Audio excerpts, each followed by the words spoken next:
بد ذائقہ اور بے شکل بھی کر دیتا تھا۔ چاہے جدائی ہو یا وصل، ان دونوں کے دل ایک ڈور سے جڑے تھے، اور دونوں دلوں کی ڈوریں اللہ کے ہاتھ میں ہوتی ہیں۔ کیا مہرماں کو اب ان بے بختی محبتوں کے پیچھے بھاگنا چھوڑ نہیں دینا چاہیے؟ اس نے خود سے سوال کیا۔ کیا جواب کیا ہو سکتا ہے بھلا؟ صبح کا ملگرجہ اندھیرا دھوپ کی شدت کھا گئی تھی۔ اب پیلی چلچلاتی دھوپ نے ہر طرف اپنا راج کر رکھا تھا۔ ایسے میں ایک چھوٹے مگر فینسی سے کیفے میں بیٹھا عمر حیات بار بار گھڑی دیکھ رہا تھا۔ اس نے سیاہ کف شرٹ کے ساتھ سیاہی جینس پہن رکھی تھی، شرٹ کے کف موڑ رکھے تھے، بال ماتھے پہ بکھرے ہوئے تھے۔ اپنے سامنے رکھی کافی سے وقفے وقفے سے گھونٹ لیتا وہ کسی کا منتظر تھا۔ اس کیفے کی میزیں بڑے ہی خوبصورت انداز سے سجی تھیں۔ ہر میز کے ساتھ ایک مصنوعی درخت کا لگا تھا جس کے سایہ اس کی میز پہ پڑتا تھا۔ درخت کے تنے سے فیری لائٹس لپٹی تھیں، ایسی ہی فیری لائٹس درخت کی شاخوں سے بھی لٹک رہی تھیں۔ کیفے میں اور کوئی روشنی نہیں تھی سوائے ان لٹکتی اور لپٹی ہوئی فیری لائٹس کے علاوہ۔ یہ کیفے ہر آنے والے کو اپنے سحر میں جکڑ لیتا تھا۔ وجہ تھا وہ خوابناک سا ماحول جو اس وقت سارے میں اپنی دھاک بٹھائے ہوئے تھا۔ اسی وقت حال سلطان اپنے موبائل پہ بٹن دباتی اسی کیفے کے داخلی دروازے سے اندر آتی دکھائی دی۔ اس نے سرخ گھٹنوں تک آتی قمیض کے ساتھ سرخی ٹراؤزر پہن رکھا تھا، سفید دوپٹہ گلے میں جھول رہا تھا، بھورے بالوں کا جوڑا بنا رکھا تھا جس میں سے کچھ لٹیں نکل کر چہرے پہ جھول رہی تھی۔ وہ اسی طرح ذرا کی ذرا نظر اٹھاتی آگے بڑھتی آئی اور جس میز پہ عمر بیٹھا تھا اسی کے عین عقب میں عمر کی طرف پشت کر کے بیٹھ گئی۔ اب ان دونوں کے درمیان مصنوعی درخت تھا۔ وہ دونوں ایک دوسرے کی یہاں آمد سے قطعی بے خبر تھے۔ وہ دونوں ایک دوسرے کے بے حد قریب تھے، بس درمیان میں درخت کا تنا نہ ہو تو۔ لیکن کیا درمیان میں صرف ایک درخت تھا؟ اسی پل عمر کو اپنے سامنے سے سفیر سلطان آتا دکھائی دیا۔ وہ دوسرے دروازے سے آیا تھا، حالانکہ اس کی جانب پشت تھی سو وہ نہیں دیکھ سکی۔ عمر نے گھڑی سے نظر ہٹا لی تھی جیسے انتظار تمام ہوا ہو۔ وہ کیمل کلر کے بغیر ٹائی والے سوٹ میں ملبوس تھا، پیروں میں چمکدار برانڈڈ بوٹ پہن رکھے تھے، بال جل سے پیچھے کو جما رکھے تھے، بھوری آنکھیں تھکی تھکی سی تھیں، ہلکی بڑی ہوئی شیو میں وہ بے حد بجی لگ رہا تھا۔ چھوٹے چھوٹے قدم لیتا وہ عمر کے سامنے آ کر رکا، پھر مسافے کے لیے ہاتھ بڑھایا جسے عمر نے تھام لیا۔ Have a set. عمر کی آواز پہ جہاں سفیر سر ہلا کر کرسی کھینچ کر بیٹھا تھا وہیں حالے بری طرح ٹھٹکی تھی۔ اس نے مڑنا چاہا لیکن کیا لینا چاہو گے؟ سفیر کی آواز پہ وہ تھم سی گئی، وہ گردن بھی نہ موڑ سکی بلکہ وہ ہل بھی نہ سکی۔ مجھے جو لینا تھا میں لے چکا ہوں، میرے پاس وقت کم ہے، کام کی بات کرو۔ عمر عزلی بیزار لہجے میں بولا تھا۔ سفیر ہنوز مسکراتا رہا، جیسے آج اپنا موڈ نہ خراب کرنے کا تہیہ کر رکھا ہو۔ عمر کے منع کرنے کے باوجود اس نے اشارے سے ویٹر کو بلایا اور ایک آرڈر نوٹ کروایا۔ ویٹر چلا گیا تو سفیر نے مسکرا کر عمر کو دیکھا۔ ایسی بھی کیا کنجوسی یار، ذرا شاہ خرچ بنو، ہاتھ تنگ ہے تو مجھے بتاؤ، میں تمہارے افسران سے بات کر لیتا ہوں، دوبارہ بحال کروا دیتا ہوں، کیا کہتے ہو؟ وہ ایسے عام سے لہجے میں کہہ رہا تھا جیسے وہ دونوں کوئی بہت قریبی دوست رہ چکے ہوں۔ اصل میں کیا ہے نا، مجھے پیسہ جھونکنے کی عادت نہیں ہے کیونکہ میرا دادا کوئی زمیندار نہیں ہے، نہ اس کے پاس کروڑوں کی جائیدادیں ہیں، نہ میرا باپ شہر کے ٹاپ 10 بزنس مینز کی لسٹ میں شامل ہے۔ اس لیے میں اپنا پیسہ سوچ سمجھ کر استعمال کرتا ہوں کیونکہ مجھے یہ وراثت میں نہیں ملا، میں نے اسے اپنے زور بازو پہ بنایا ہے۔ میں اس مہنگے کیفے کی کافی دن میں ایک بار پینا افورڈ کر سکتا ہوں۔ جب لگا کہ مجھے اس کیفے میں دن میں 2 سے 3 بار کافی پینی چاہیے تو میں مزید پیسے کماؤں گا، اور عمر حیات کو پیسے کمانے آتے ہیں۔ اس کے لیے مجھے اپنے اعلیٰ افسران سے تمہاری سفارش کی ضرورت نہیں ہے۔ اس کے لہجے میں طنز نہیں تھا، نہ سختی، لیکن اس کا لہجہ کچھ پاور کروا رہا تھا، اپنی قابلیت، اپنی قیمت۔ سفیر کی ہونٹوں سے مسکراہٹ جیسے جدا ہونے کا نام ہی نہیں لے رہی تھی۔ درخت کے اس طرف بیٹھی حالے مسکرا دی، نہ چاہتے ہوئے بھی۔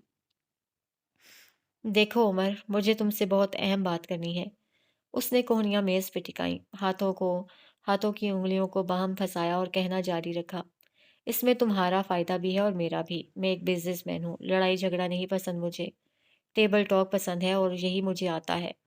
میز پہ بیٹھ کر ڈیل کرنا، کچھ فائدہ اگلے کا اور زیادہ میرا، لیکن یہ واحد ڈیل ہوگی جس میں میرا فائدہ تم سے کم ہوگا۔ اس کے سامنے بیٹھا عمر اور درخت کے تنے کے اس پار بیٹھی حالے غور سے اس کی بات سنے گئی۔ حالے میری کزن ہے، بچپن سے ہم دونوں ساتھ ہیں۔